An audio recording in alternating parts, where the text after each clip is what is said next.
Paz do Senhor, povo de Deus. Eu sou o pastor Nestor, aqui de Valência, da Assembleia de Deus aqui em Valência, distrito de Caririaçu. E estou aqui mais uma vez para meditar com você na palavra de Deus, que se encontra em 2 Crônicas, capítulo de número 34, o seguinte: E tinha Josias 8 anos, quando começou a reinar, e 31 anos reinou em Jerusalém. E fez o que era reto aos olhos do Senhor, e andou nos caminhos de Davi seu pai, sem se desviar dele, nem para a direita, nem para a esquerda. Porque no 8º ano do seu reinado, sendo ainda moço, começou a buscar o Deus de Davi seu pai. E do 10º ano começou a purificar a Judá e a Jerusalém, dos atos e dos bosques, e das imagens de escultura e de fundição. E derribaram perante ele os altares de Balaim, e cortou as imagens do sol que estava acima dele, e os bosques e as imagens de escultura de fundição que quebrou e reduziu a pó, e os expengiu sobre as sepulturas dos que lhe tinham sacrificado. E os ossos dos sacerdotes queimou sobre os seus altares, e purificou a Judá e a Jerusalém. O mesmo fez na cidade de Manassés e de Efraim, e de Simeão, e ainda em Naftali, e nos lugares assolados ao redor, e tendo derribado os altares e os bosques e as imagens de escultura, até reduzi-lo a pó, e tendo cortado todas as imagens do sol em toda a terra de Israel, então voltou para Jerusalém. Amados, e a gente vai perceber que essa ação de Josias, do rei Josias, né, era dentro de uma orientação divina. Não sei se os irmãos perceberam, ele começou ainda muito novo, com 8 anos de idade, a reinar em Israel, mas ele aplicou o coração a fazer a vontade de Deus. Sabe, ele aplicou o coração a andar nos caminhos de Davi, seu pai, que na realidade era seu bisavô. Aliás, não era seu pai, era da descendência do seu pai. Porém, amados, eles eram tidos como pai, né? Porque da mesma linhagem. Mas Josias, amados, era filho de Amós e neto de Manassés. Manassés era um homem que criou muitas imagens de escultura e adorou as imagens, sacrificou a elas, como também o seu pai Amós. Só que Manassés se reconciliou com Deus no final da sua vida. Mas Amós, quando começou a reinar, reinou muito pouco. E ele não se reconciliou com Deus. Ele achou melhor continuar na vida de erro, por isso as coisas dele começou a dar tudo errado. Irmão, triste é quando a gente tem a oportunidade de se reconciliar com Deus e a gente despreza a oportunidade. Sabe, ele como rei de Israel, ele poderia, né, andar nos caminhos do Senhor e ser próspero, ser abençoado, né? Tem um exemplo de Davi, tem um exemplo, né, de Salomão, que mesmo que Salomão chegou a se desviar também, mas teve um reinado abençoado, né, amados? Como a gente conhece a história, né?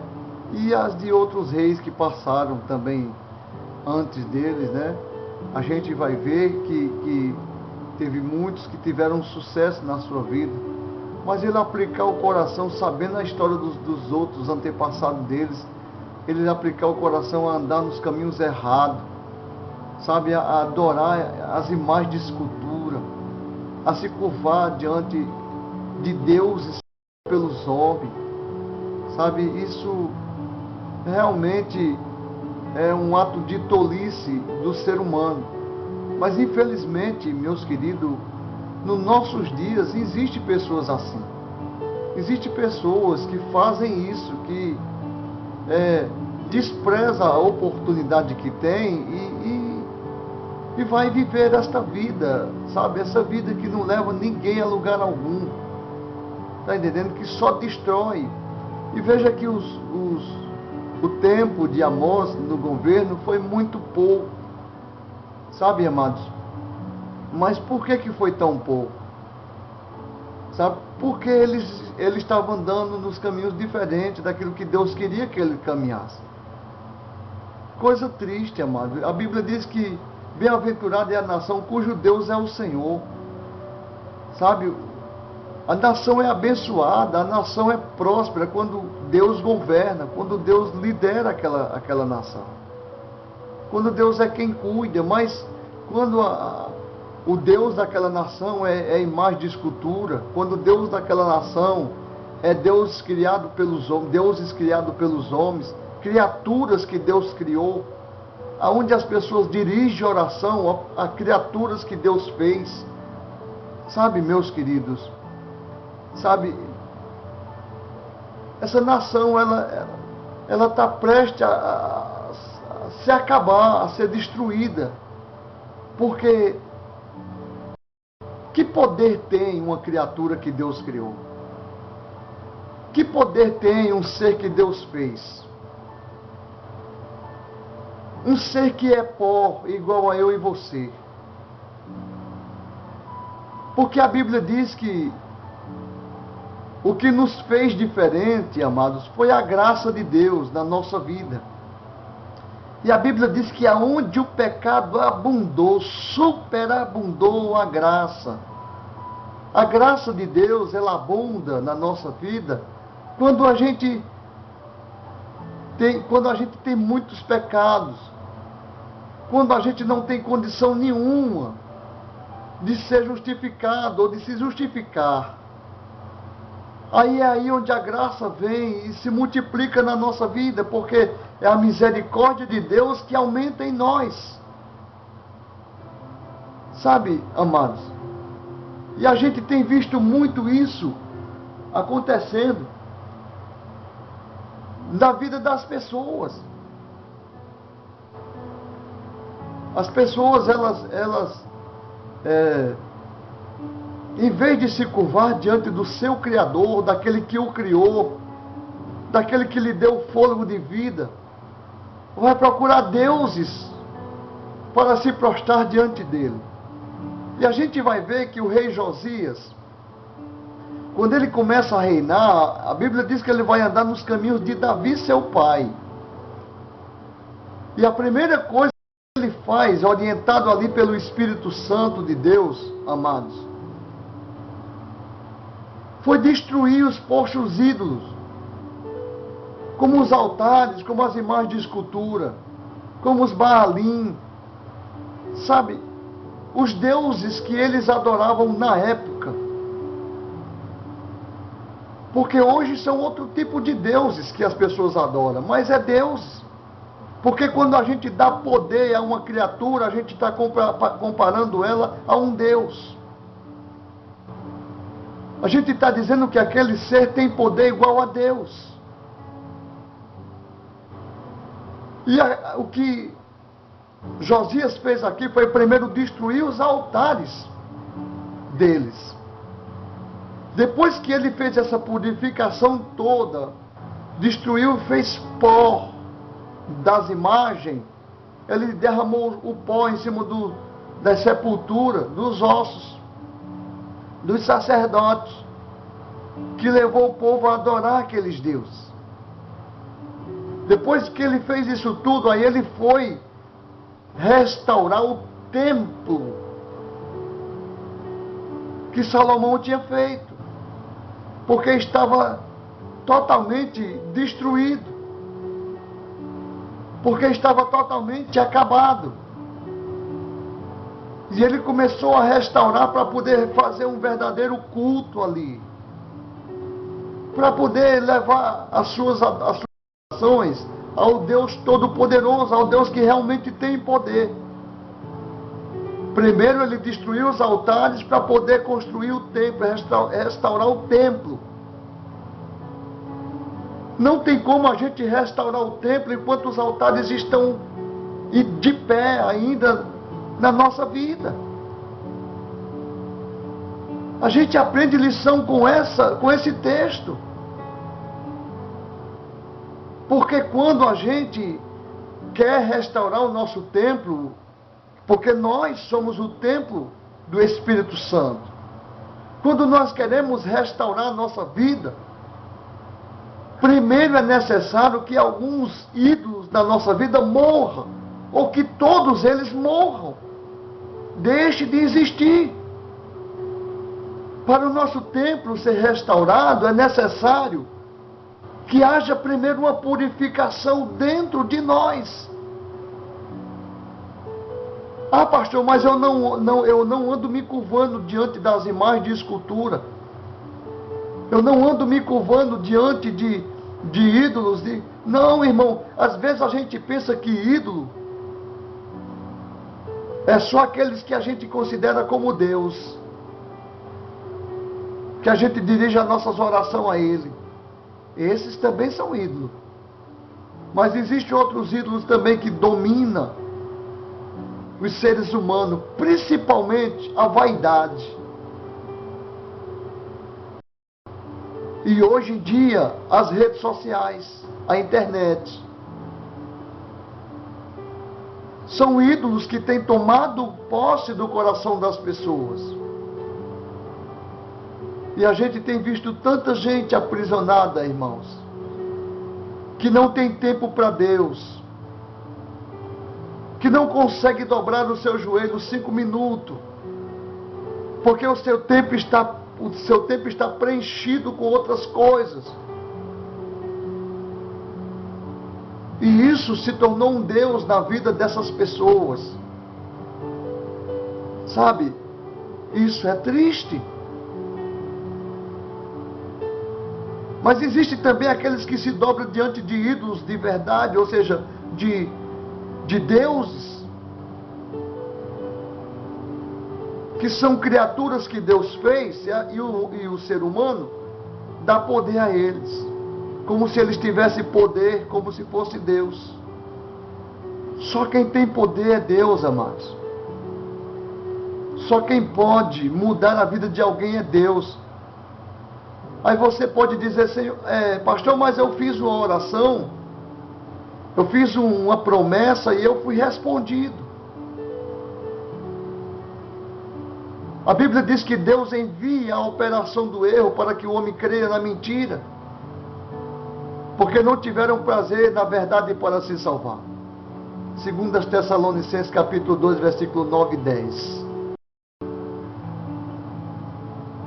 Então é isso, os seres humanos, eles têm a oportunidade de conhecer a verdade e buscar na verdade a sua solução.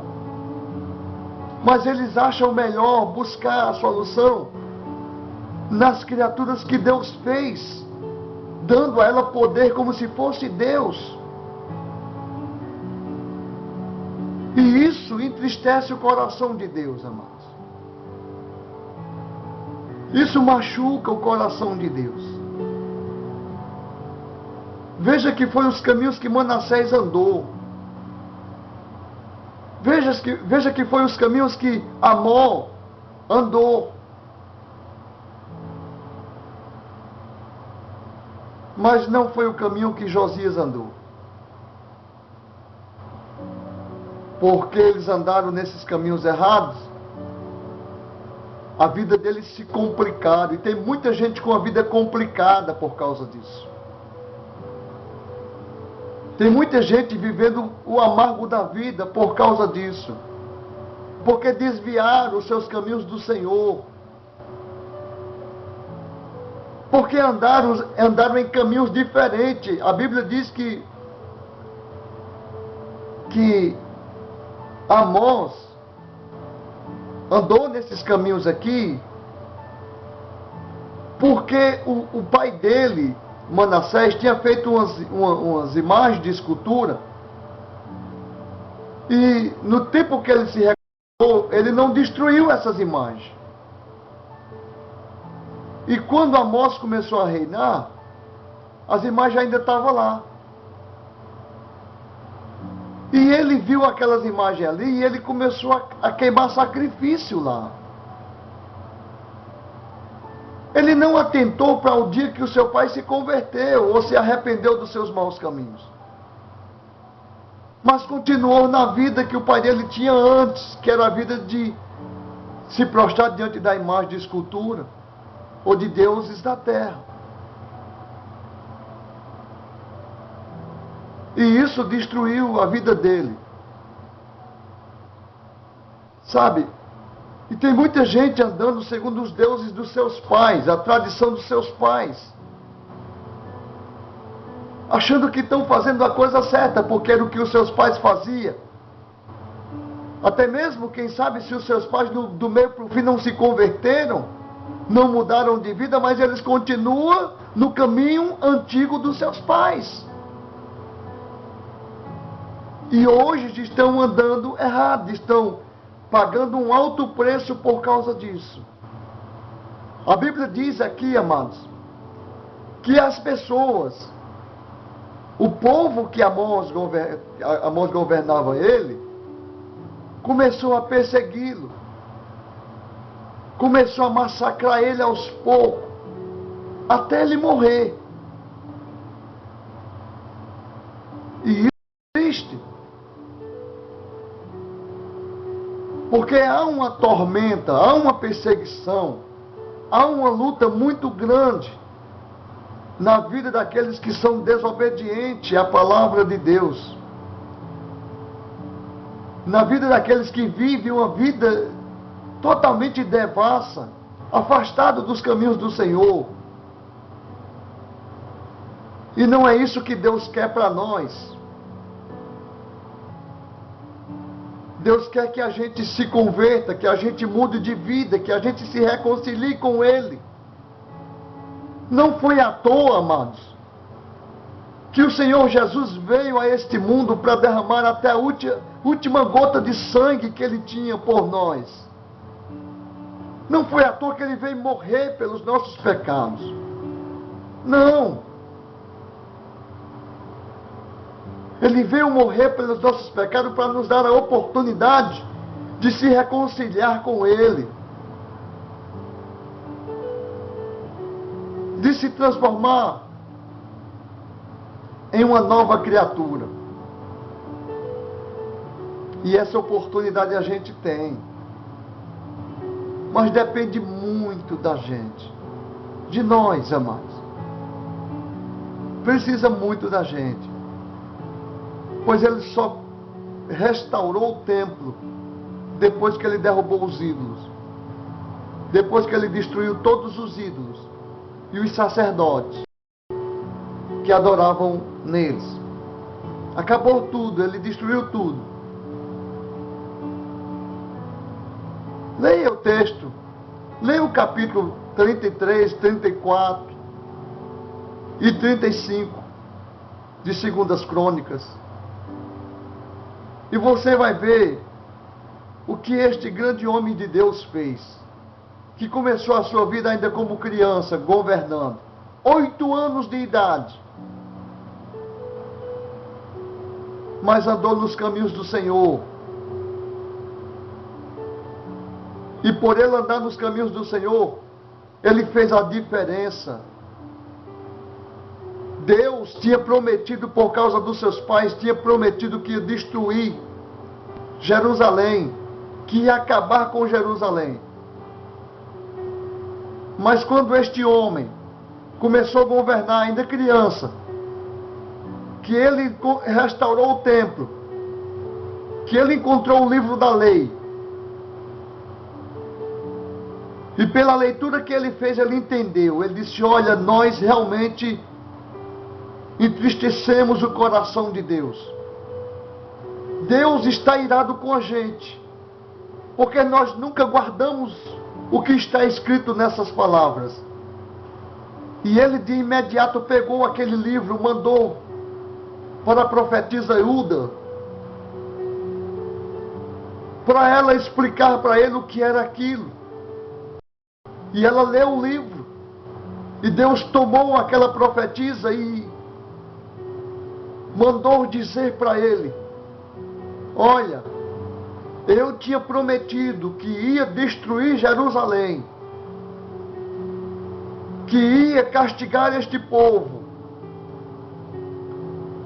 mas porque tu aplicaste o teu coração a buscar a minha presença, a andar nos meus caminhos, enquanto você viver eu não vou destruir, mas depois que você morrer,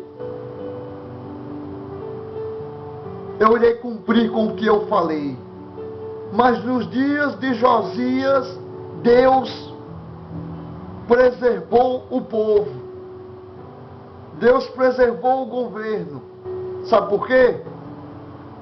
Porque Josias aplicou o coração a obedecer à vontade de Deus. E isso acontece com qualquer ser humano que decide a andar nos caminhos do Senhor, a obedecer a sua palavra. Essas pessoas serão abençoadas. Essas pessoas conquistarão o seu objetivo. Amém? Se você ouviu esta palavra e ela falou ao teu coração, porque talvez você esteja vivendo essa situação aqui, você esteja adorando outros deuses, talvez você esteja seguindo outros caminhos, fazendo aquilo que desagrada a Deus, mas hoje você ouviu esta mensagem e quer se reconciliar com Deus. Eu quero orar por você. Eu quero orar por você também que quer confessar Jesus como o único e suficiente Salvador. Eu também quero orar por você que está passando por uma luta, por um sofrimento, por uma batalha que só Deus pode resolver. Por você que está enfermo, está doente aí. Coloca a tua mão em cima da tua enfermidade. E eu vou orar. E Jesus vai restaurar a tua vida. Se a tua enfermidade for na tua alma, eu te aconselho a se reconciliar com Deus hoje, a recomeçar com Ele. Amém? Fecha teus olhos, eu vou orar por você. Pai Santo, em nome de nosso Senhor Jesus Cristo, Pai, eu quero te agradecer por o privilégio, Senhor, de poder estar orando agora. Ó Deus, por aqueles que estão te confessando, Senhor, como o único e suficiente Salvador, como aqueles que estão se reconciliando contigo, Pai. Risca seu nome do livro da culpa, escreve no livro da vida. Dá a vitória, Senhor, aos teus filhos. Abre as suas mentes, os seus corações, Senhor. Liberta, ó Deus, de tudo que lhe aprisiona, Senhor. Ó Deus querido, e faz com que eles enxerguem as tuas promessas.